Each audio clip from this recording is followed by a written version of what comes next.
Very welcome, dear students. How are you all? Today I'm here to show you something new. Actually बहुत दिनों से मैंने कोई video नहीं बनाई क्योंकि मैं कुछ और प्रिपेयर कर रही थी। तो मुझे लगता है कि मुझे अपनी प्रिपरेशन आप सब लोगों के साथ साझा करनी चाहिए, बतानी चाहिए कि मैं क्या कर रही थी। तो इन दिनों मैं प्रिपेयर कर रही हूँ सिविल सर्विसेज को। तो मुझे लगता है कि जो लोग हैं, जो न्यू हैं इस फील्ड में, उन्हें मैं कुछ हेल्प दे सकती हूँ। चलिए, देखो, जो न्यू एस्पिरेंट्स हैं उन्हें मैं ये बता दूँ, ये एक लंबा एक जर्नी है ना? या घबराना बिल्कुल नहीं है, आपको स्टेप बाय स्टेप इसको प्रिपेयर करना है। तो कहीं न कहीं मुझे ऐसा लगता है कि मैं आप लोगों को इस बात में हेल्प कर सकती हूँ कि किस तरीके से आपको किन बुक्स को परचेस करना चाहिए, क्या करना चाहिए। तो जब भी आप पॉलिटी को उठाएँगे, टुडे हम बात करेंगे पॉलिटी के बारे में। पॉलिटी जब भी आप स्टार्ट करेंगे, एम लक्ष्मीकांत से आप स्टार्ट करते हैं तो ये बहुत डिफ़िकल्ट हो जाएगा। तो मैं आप लोग को एक बहुत ही बढ़िया बुक सजेस्ट करती हूँ। तो स्टूडेंट्स, ये मेरी फेवरेट बुक है, भारतीय संविधान एवं राज्य व्यवस्था, महेश कुमार बर्णवाल की। बहुत ही बढ़िया बुक है, बहुत ही सटीक बुक है। प्री के एस्पेक्ट में ये बेस्ट बुक है। चाहे आप स्टेट पीसीएस दे रहे हैं या आप यूपीएससी दे रहे हैं, बेहतरीन बुक है। आप इससे स्टार्ट करिए, फिर आप एम लक्ष्मीकांत पर जाइए। मैंने हिस्ट्री के लिए भी महेश कुमार बर्णवाल की बुक खरीदी थी। इसके अलावा मेरे पास दृष्टि की भी है। अदरवाइज़ मैंने एमपीपीएससी के लिए निर्माण आईएएस की भी सारी बुक्स खरीद के रखी हुई है, क्योंकि मेरे रिटर्न स्टार्ट हो रहे हैं। लेकिन मुझे लगा कहीं न कहीं मुझे अपनी जर्नी को आप लोगों से शेयर करनी चाहिए, इसलिए मैं शेयर कर रही हूँ। मैं टॉपिक वाइज़ सोच रही हूँ कि अपनी जो जर्नी है ये आपको बताऊँ। साथ में लॉ ऑफ अट्रैक्शन ने इस जर्नी में मुझे कैसे हेल्प की, मैं वो भी आपको बताऊँ। मैं बहुत जल्दी खुद को एज़ एन एसडीएम देखना चाहती हूँ और आपको बताना चाहती हूँ कि ये पूरी जर्नी मेरी कैसी रही। उसके पहले मैं कुछ आप लोगों को आज पढ़ाना चाहती हूँ और मैं हर रोज़ एक वीडियो लाऊँगी, इट्स माय प्रॉमिस। तो पहले मैं बता रही हूँ भारत का संवैधानिक विकास कैसे हुआ, क्या था ये और क्यों ज़रूरी था। देखिए एस्पिरेंट्स, अगर कॉन्स्टिट्यूशनल डेवलपमेंट की बात करें इंडिया में, तो सबसे पहले तो आपको ये जानना है कि कॉन्स्टिट्यूशन होता क्या है।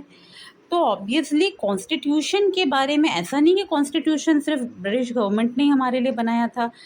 इससे पहले भी कॉन्स्टिट्यूशन होते थे, अलग अलग एम्पायर्स के अपने अपने रहे, लेकिन जो आफ्टर इंडिपेंडेंस हमें जो कॉन्स्टिट्यूशन मिला, ये बेजोड़ है। बेजोड़ कॉन्स्टिट्यूशन हमारे लिए बनाया गया, हम सबके लिए बनाया गया, और हम सबको, जितने लोग थे उस प्रारूप समिति में, संविधान सभा में, चलिए वे सभी लोग सम्मान के पात्र हैं, बेहद सम्मान के पात्र हैं।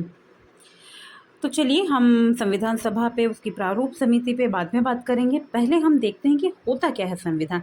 देखिए, संविधान या कॉन्स्टिट्यूशन है क्या? एक वैधानिक दस्तावेज है जिसमें हमारे शासन के उन सभी फंडामेंटल जो प्रिंसिपल्स है या फिर मूलभूत सिद्धांतों का वर्णन होता है, जिसके अनुरूप किसी देश का या किसी राज्य की शासन का संचालन किया जाता है।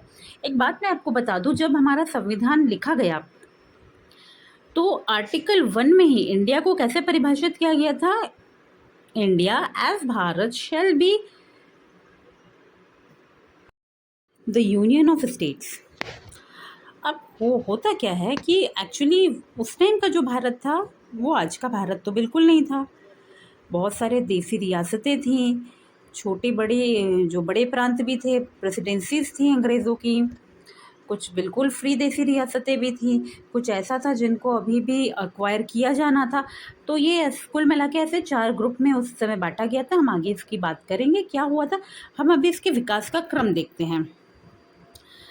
तो देखो, हम संविधान को किसी देश की आधारभूत विधि या फिर फंडामेंटल लॉ भी कह सकते हैं, क्योंकि जो लॉज जब बने, ये जो भी चाहे आईपीएस एक्ट्स बने या जो भी है, लेकिन इन सबसे पहले हमारे संविधान का निर्माण हुआ। तो जो भारत का संवैधानिक विकास क्रम है, ये 2 तरीके से हुआ था। एक ईस्ट इंडिया कंपनी के अंतर्गत हुआ था और एक ब्रिटिश क्राउन के अंतर्गत। आपको पता ही है 1857 की जो हमारा जो रेवोल्यूशन हुआ था, इंडियन रेवोल्यूशन, जो फर्स्ट हम जिसे फ्रीडम रेवोल्यूशन कहते हैं, उसके बाद पूरा का पूरा जो सत्ता था वो ब्रिटिश क्राउन ने अपने अंडर में ले लिया था। तो जब ईस्ट इंडिया कंपनी इंडिया में आई और हम बात करते हैं कैसे उन्होंने वो रेगुलेटिंग एक्ट लाई, कुछ समझ लीजिए कि प्लासी हुआ, बक्सर हुआ, उसके बाद जब उनको लगा कि नहीं अब यहाँ पे एक प्रॉपर गवर्नेंस होना चाहिए, तो किस तरीके से संवैधानिक विकास का क्रम हमारे यहाँ हुआ, हम एक-एक करके सबको पढ़ेंगे। तो अभी तो आप इतना जानिए कि सबसे पहले आया था रेगुलेटिंग एक्ट 1773 में। उसके ऑलमोस्ट 11 साल बाद आया है पिट्स इंडिया एक्ट। पिट्स उस समय ब्रिटिश पीएम हुआ करते थे और बेहद young. Then after chartered act आए। चार्टर्ड एक्ट की एक लंबी सीरीज आई थी और बढ़िया बात है कि हर 20 साल के बाद ये फिर से 20 साल के बाद ये दोहराएगी। जैसे पहले आया 1793, देन 1813, 1833 और 1853, और सबके अपने अपने अलग अलग महत्व हैं। और हर एक चार्टर्ड एक्ट में कहीं ना कहीं ईस्ट इंडिया कंपनी की जो शक्ति है इसको कम किया गया। चलिए, के बाद बारी आती है ब्रिटिश क्राउन के अंतर्गत कितने जो संवैधानिक विकास कैसे हुआ भारत का। तो इसमें पहले आया भारत शासन अधिनियम 1858, देन आया भारत परिषद अधिनियम 1861, कुछ सालों बाद ही। लेकिन इसके बाद आया भारत परिषद अधिनियम 1892, काफ़ी इंपॉर्टेंट था ये। देन भारत परिषद अधिनियम 1909, बहुत ही ज़्यादा इम्पॉर्टेंट। भारत शासन अधिनियम 1919 और भारत शासन अधिनियम 1935, और उसके बाद आया भारतीय स्वतंत्रता अधिनियम 1947। तो हम एक एक करके हर एक चीज़ को पढ़ेंगे।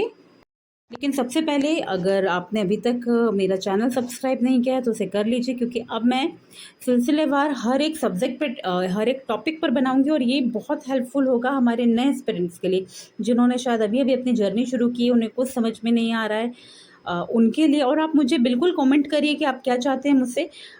मैं सोच रही हूँ ये पॉलिटी के साथ साथ आपकी हिस्ट्री को भी कवर करूं और हिस्ट्री के साथ साथ यूनिट 10 को कवर करूं। तो प्लीज़ मुझे कमेंट करिए कि आप मुझसे क्या चाहते हैं। मैं हर रोज़ आपके लिए वीडियो बनाऊंगी और पक्का इससे पहले मैंने काफ़ी वीडियोस इंग्लिश में बनाई हैं जो मैं फिर से बनाना शुरू करूंगी। Thank you.